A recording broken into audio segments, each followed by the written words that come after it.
आँखा खुली हो या हो बंद ना आंखें खुली हो या हो बंद दीदार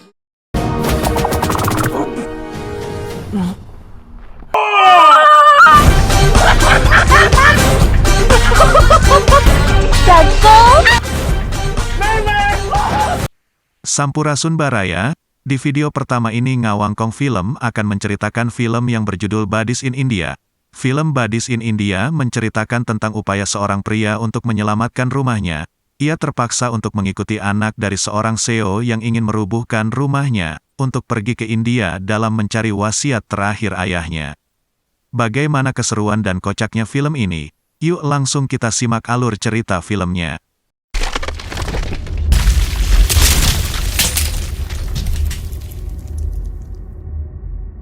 Scene diawali di sebuah rumah. Seorang pria yang bernama Wukong sedang menatap sesuatu ditemani beberapa monyet. Di sisi lain ada seorang pengusaha bernama Tang Chasu. Kita sebut saja Selut. Sedang marah-marah karena sahamnya anjlok akibat proyeknya terganggu. Dan ternyata proyek yang dimaksud terhalang rumah Wukong. Karena rumah Wukong satu-satunya rumah yang belum dirubuhkan di daerah tersebut. Namun karena Wukong jago kungfu, beberapa pekerja pun malah dihajar. Kesal dengan ulah Wukong, si mandor pun mengiming-imingi bawahannya dengan bonus angpau untuk maju dan menghancurkan rumah Wukong. Namun tak ada satupun yang bisa naik ke rumah Wukong. Kemudian seseorang datang dengan alat canggih dan pakaian bak superhero versi Cina. Terdengar para pekerja pun menyemangatinya dengan menyebut nama Tuan Tang, dan ternyata dia bernama Tang Sen. Anak dari seorang CEO yang ingin merubuhkan rumah Wukong. Pergelutan pun berlanjut dengan singkat, di mana Wukong menendang meja yang ada tekonya dan teko pun tepat mendarat di helm Tang Sen hingga akhirnya dia pun oleng-olengan dan akan terjatuh. Namun saat akan terjatuh, Wukong sempat akan menolongnya dengan alat tambang layangan. Namun ujung-ujungnya jatuh juga. Dan akhirnya Tang pun kabur sambil menangis. Kemenangan Wukong pun disaksikan oleh para petinggi pengusaha yang ingin merubuhkan rumahnya. Terungkap juga bahwa si Selut ternyata adik dari Tang Zong dan sekaligus paman dari Tang Sen sang superhero KO. Melihat kejadian tersebut, Tang Zong pun sampai syok dan pingsan lalu dilarikan ke rumah sakit. Di rumah sakit pun si Selut malah sibuk menanyakan kepada asisten Tang Zong tentang surat wasiat kakaknya. Beberapa saat kemudian Tang Sen pun datang sambil menangis. Setelah di dalam, Tang Sen pun disuruh membawa surat wasiat oleh ayahnya ke India dan harus langsung diserahkan oleh Tang Sen sendiri kepada pria yang telah ayahnya hubungi dan akan melaksanakan wasiatnya. Tanpa disangka-sangka ayahnya pun menyuruh ia membawa Wukong untuk ikut mengawalnya di India. Tang Sen sempat bertanya, apakah ayahnya mengenal Wukong? Namun sebelum mengetahui alasan ayahnya berbuat demikian, ayahnya pun meninggal dunia. Scene berlanjut di mana Wukong sedang tertidur di suatu tempat, dan setelah bangun ternyata Wukong sedang berada di sebuah penjara. Sesaat kemudian Tang pun datang, dan dasinya pun langsung ditarik Wukong sambil bertanya siapa dia. Tang pun menjelaskan siapa dia dan menjelaskan kedatangannya ke sana, untuk menjamin dan membebaskan Wukong, dengan syarat Wukong harus mengikutinya ke India. Jelas saja Wukong pun menolak ajakan Tang Sen. Tang pun langsung berkata kalau Wukong akan dipenjara selama 7-10 tahun, dan menjelaskan kesalahan Wukong sambil membuka buku catatan hasil kerusakan properti dan jumlah orang yang terluka disebabkan Wukong. Namun Wukong masih acuh tak acuh. Tang pun langsung mengancam kalau dia akan menjadikan monyet-monyet Wukong menjadi kebab. Mendengar monyet-monyetnya dalam bahaya, Wukong pun langsung setuju untuk mengikuti Tang Sen ke India. Saat Wukong sedang siap-siap untuk keberangkatannya ke India, asisten ayahnya Tang Sen pun datang, dan mengancam, jika terjadi sesuatu dengan Tang Sen, maka rumah Wukong akan dihancurkan olehnya. Singkat cerita, Wukong dan Tang pun sampai di India. Mengingat ancaman dari asisten ayah Tang, setelah sampai di India, Wukong pun terus menggandeng erat tangan Tang Sen bak sepasang kekasih. Kesigapannya pun dibuktikan. Saat ada dua pria mencurigakan mendekati mereka, Wukong pun langsung menghajar mereka. Alhasil Tang pun marah karena Wukong memukul orang sembarangan. Begitupun saat ada seorang pria yang akan menjemput mereka, Wukong pun malah menendang pria itu, dan pria itu pun menjelaskan kalau dia dari perusahaan ayahnya dari cabang India serta memperlihatkan foto-foto saat ia di kantor cabang, dan memperkenalkan namanya bernama Zhu Tianpeng dengan panggilan babi kecil. Tapi kita sebut saja si Endut, dan akhirnya Wukong pun percaya, dan mereka pun berangkat. Setelah mereka berangkat, dua pemuda yang dihajar Wukong pun baru sadar, kalau Tang adalah sasaran mereka dan ternyata mereka berdua pembunuh bayaran yang disuruh pamannya Tang Sen. Setelah sampai di rumah, Wukong pun langsung mengecek CCTV rumahnya yang sudah disambungkan dengan handphone, untuk melihat kabar monyet-monyetnya aman. Tang Sen pun sedang bermain game, sambil diajak ke pesta pernikahan orang kaya India, karena akan luar biasa dan menyenangkan ucapnya. Mendengar hal tersebut Tang pun memutuskan untuk pergi tanpa mengajak Wukong, tapi saat ingin pergi, si Endut dan pun terjatuh, karena Wong sudah menyiapkan pintu dengan plastik plestir yang tembus pandang agar mereka tidak bisa pergi tanpa Wukong. Akhirnya mereka pun pergi bertiga. Mereka pun sampai di tempat pesta.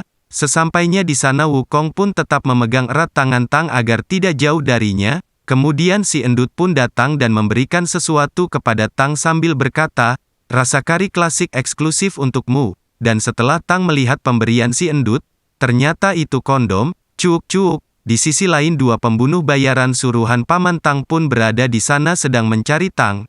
Kita sebut saja duo somplak. Saat Tang sedang asik bermain permainan Zenga, duo somplak pun sedang mengintai Tang dan setahun kemudian tusukan melayang menuju Tang, namun beruntung Wukong pun datang sambil menendang Tang sekalian dengan permainan Zenga, dan manajer si somplak.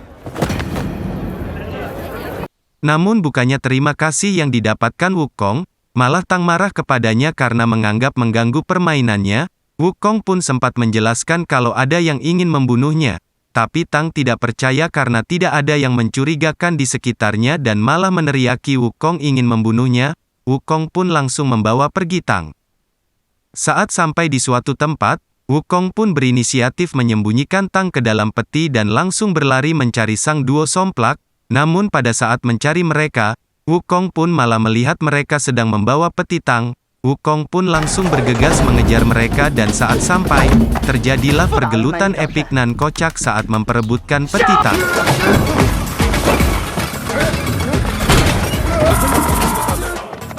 Hingga akhirnya Wukong mengalahkan mereka dengan cara mengikat duo somplak saat sedang mengeluarkan jurus andalannya.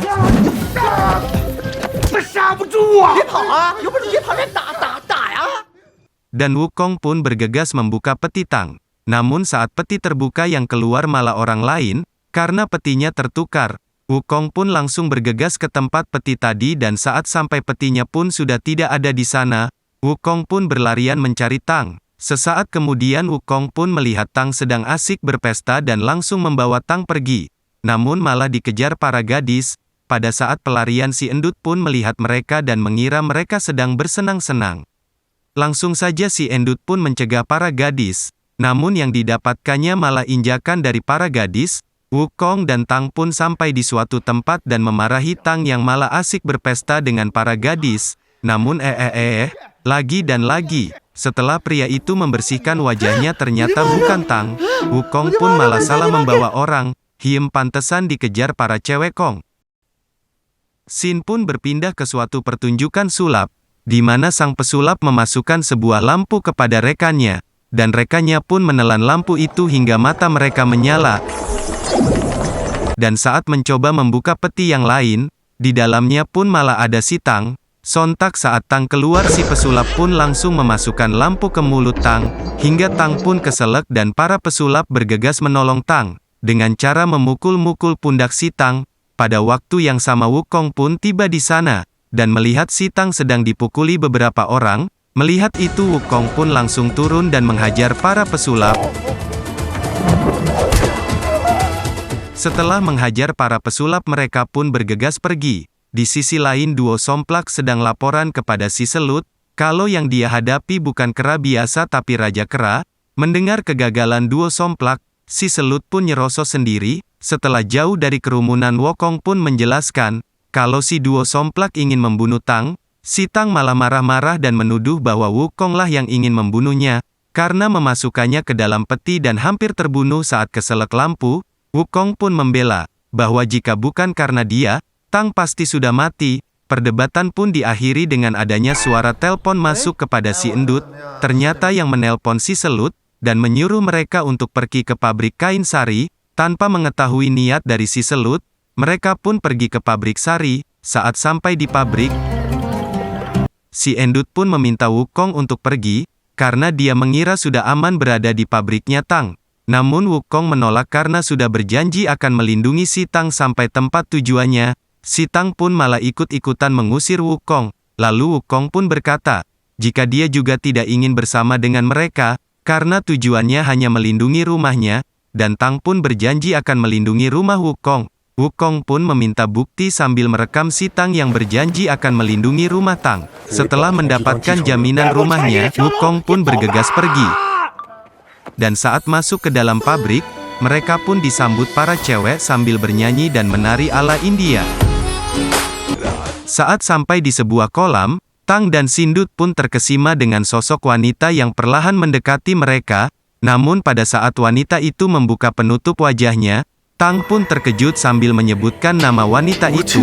Ya, wanita itu bernama Wu Jing dan siapakah dia, sampai membuat Tang ketakutan. Lalu Wu Jing pun membawa Tang ke sebuah kamar, dan di dalam kamar, Wu Jing pun hendak memperkaos Tang. Namun Tang meronta dan berkata bahwa dia saat itu sedang mabuk hingga tak sadar malah menjanjikan beberapa hal kepada Wu Jing. Ternyata Wu Jing korban ghosting si Tang. Cuk. Namun Wu Jing tak mau mendengarkan penjelasan Tang, hingga akhirnya aihihi. Wu Jing pun mengikat Tang, dan berkata kalau dia sebentar lagi akan terbunuh.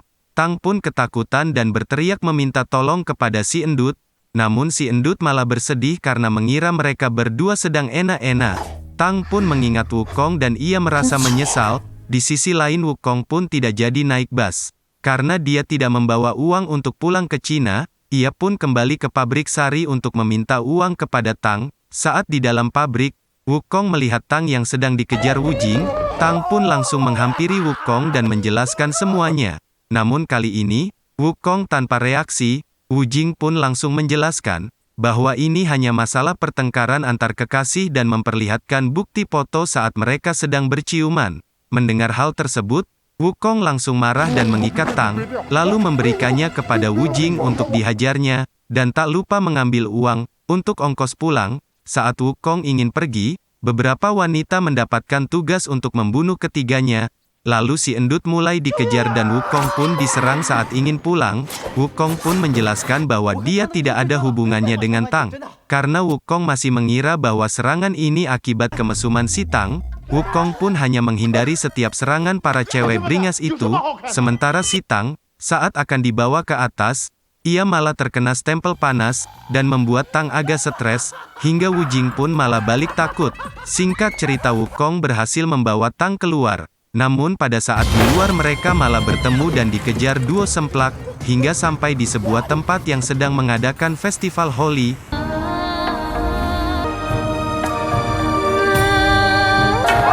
Dan berkat itu mereka berdua pun berhasil kabur dengan mencuri sepeda dan meninggalkan si Endut di pabrik.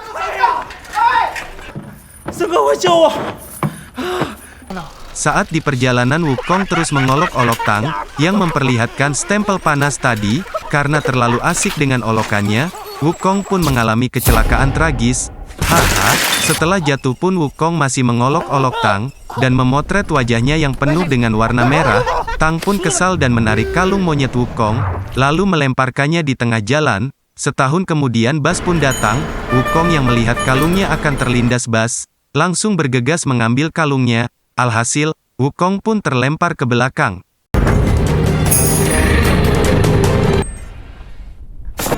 Namun tidak apa-apa, karena ia sempat melompat sebelum tertabrak bas. Tanpa disadari, handphone Wukong malah terlindas bas. Tang pun meminta Wukong untuk kembali menjaganya. Namun Wukong menolak karena sudah mendapatkan jaminan dalam video HP untuk rumahnya. Tang pun meminta bukti video tersebut, tapi pada saat hendak mencari handphone, Wukong pun terdiam setelah menoleh ke belakang dan melihat handphonenya rusak. Alhasil Tang pun mengancam akan meruntuhkan rumah Wukong jika Wukong tidak ingin mengawalnya lagi. Dan Wukong pun terpaksa mengikuti si Tang lagi. Sin pun berpindah ke si Selut, yang sedang menelpon seseorang, dan menawarkannya pekerjaan dengan bayaran yang tinggi. Lalu pria itu pun berkata, akan memikirkannya dulu. Di sisi lain, si Endut dan Wu Jing sedang dalam perjalanan mencari Tang, dan si Endut pun pura-pura ingin buang air kecil, lalu ia pun kabur dan dikejar Wu Jing.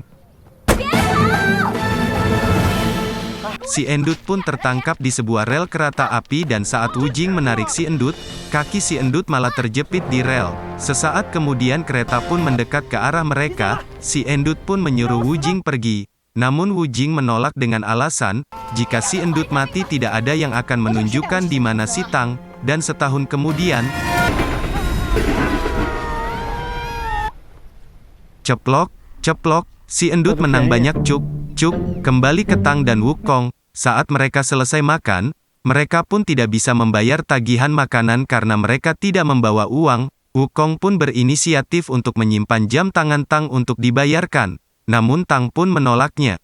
Untungnya pemilik rumah makan tersebut baik, dan menawarkan mereka untuk mengikuti lomba makan cabai agar mendapatkan uang, lalu mereka pun pergi ke tempat perlombaan.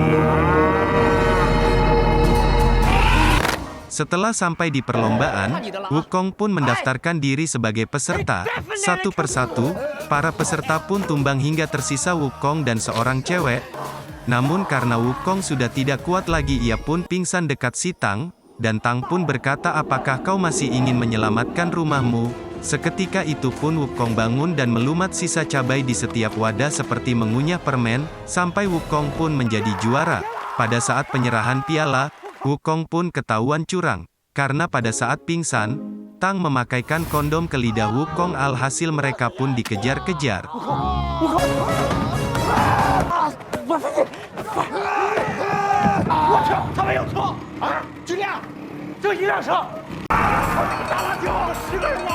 Tiba di suatu tempat, mereka pun terjebak, karena pasukan duo Somplak pun berada di sana untuk mengejar mereka, namun mereka pun mempunyai ide untuk mengadu dombakan mereka dengan menggunakan bahasa, alhasil kedua kubu itu pun termakan hasutan mereka dan menyebabkan tawuran.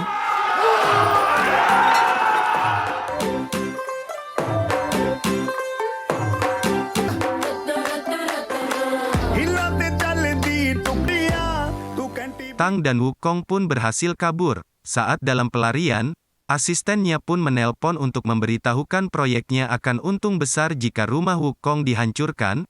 Tang pun langsung menyetujui penghancuran rumah Wukong dan berkata bahwa uang adalah segalanya. Namun setelah menoleh ke Wukong, Tang pun berniat untuk menunda penghancuran rumah Wukong. Namun terlambat, HP-nya keburu habis baterai. Wukong pun menanyakan jam, dan dia baru ingat kalau waktunya sudah hampir mencapai untuk mengkonfirmasi pembatalan penghancuran rumahnya, dan memaksa Tang untuk menelpon anak buahnya agar tidak menghancurkan rumah Wukong.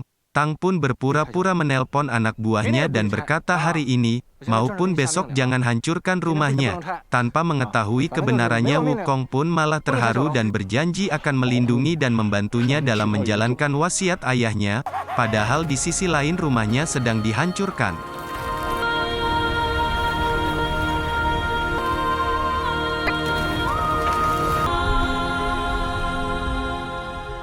Scene berlanjut memperlihatkan seorang kakek berjubah hitam meminta sang sopir untuk mengantarnya ke tempat yang berupa peta, namun sang sopir menolaknya karena ia tidak mengerti dengan peta tersebut. Alhasil, pintu mobil pun melayang dan akhirnya si sopir menuruti keinginan sang kakek karena takut. Scene berpindah, di mana Tang dan Wukong sedang menampilkan pertunjukan. Pada saat Tang meminta uang, tanpa disangka-sangka, si duo Somplak pun berada di sana, alhasil rusuhlah di tempat itu. Wukong pun menyuruh Tang untuk pergi, kemudian Wukong dan geng Somplak terciduk polisi dan dimasukkan ke penjara. Pada malam harinya Tang pun menyelamatkan Wukong dengan menyewa beberapa orang untuk menggali ke dalam penjara lalu Wukong pun berhasil lolos. Di perjalanan, Wukong dan Tang pun ditabrak mobil, dan ternyata itu ulah geng Somplak yang sudah keluar dari penjara. Namun Tang dan Wukong selamat, dan di sana mereka saling curhat. Wukong menceritakan kenapa dia mempertahankan rumahnya, karena rumah itu tempat dibesarkannya dia dan kakaknya tumbuh, dan saat terjadi banjir kakaknya pun menghilang, dan Wukong masih percaya jika kakaknya masih hidup. Jika rumahnya dirubuhkan, kakaknya tak akan mengetahui jalan pulang dan tidak akan menemukannya, ucap Wukong. Tang pun menceritakan kisahnya yang sejak dari kecil dia hanya mempunyai teman, yaitu jam tangannya, karena sejak dari kecil hanya jam tangannya yang menemani Tang. Waktu pun berlalu mereka berdua sampai ke atas. Namun pada saat di atas mereka pun bertemu dengan Wu Jing dan Sindut, dan Wu Jing pun berkata tidak akan mengganggunya lagi. Sesaat kemudian mereka pun melihat kuda putih. Wukong pun langsung membawa kuda itu, dan terjadilah petualangan ala Kerasakti dengan diiringi musik India.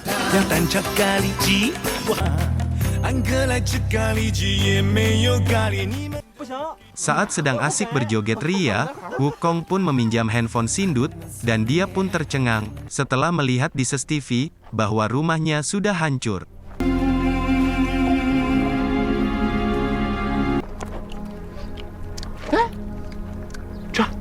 Tang pun mencoba menjelaskan kesalahpahamannya.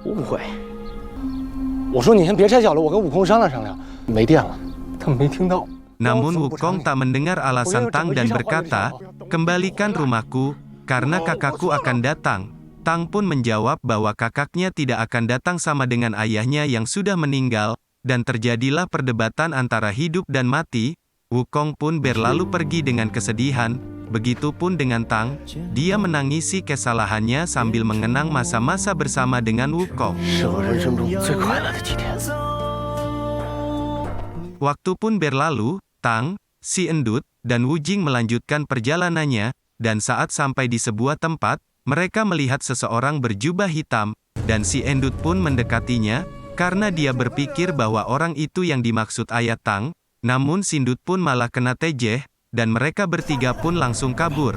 Pada saat kabur, mereka pun malah terbang balik lagi karena si jubah hitam sudah ada di sana. Lagi dan lagi, geng komplak pun datang, ingin menghajar Tang, dan saat melihat pria berjubah hitam, mereka pun langsung memanggilnya guru. Ternyata kakek ini suhu koplak. Tang pun bertanya siapa mereka, dan dia pun menjawab bahwa Cheng Selutlah yang memerintahkan untuk membunuh mereka. Tak lama Wukong pun datang dan menghajar geng komplak. Setelah mengalahkan geng komplak, Wukong pun langsung menghadapi si kakek hitam. Namun setelah beberapa kali tukar pukulan, Wukong masih saja kalah. Hingga akhirnya ia pun dihajar habis-habisan. Saat si kakek hitam ingin mendaratkan tendangan mautnya, Tang pun bergegas menghalangi si kakek. Alhasil Tang yang terkena dampak langsungnya, dan Wukong pun tercebur ke dalam air. Saat di dalam air Wukong melihat patung Hanoman, dan langsung mendekatinya. Wukong pun menarik sesuatu, dan Wukong pun bangkit kembali sembari membawa tongkat ajaib, yang menjadi ciri khas sang Raja Kerasakti, dan terjadilah pertarungan final di antara mereka berdua.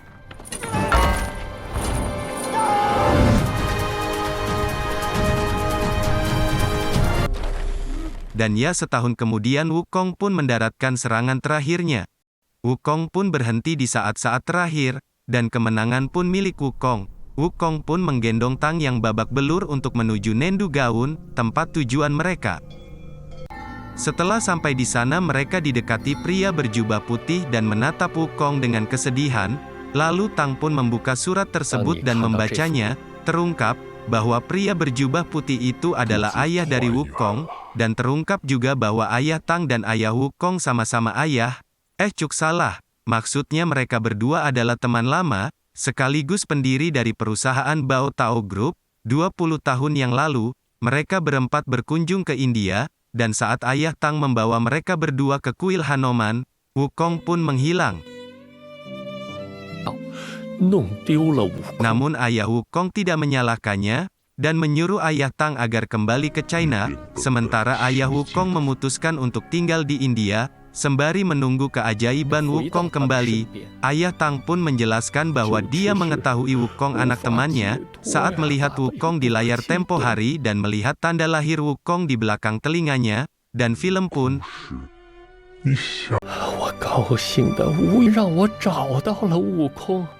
belum berakhir. Di akhir film dijelaskan, Sindut pun melamar Wu Jing, dan Tang menebus rumah Wukong dengan memberikannya sebuah gunung yang indah dipenuhi dengan monyet dan patung-patung. Wukong pun membalasnya dengan mengembalikan jam tangan. Dan ada pula sang legenda keras sakti 俺老孙回来了，是俺老孙的家呀！ dan membawa Wukong terbang, dan Ngawangkong film pun rebes. Hatur nuhun dan sehat selalu.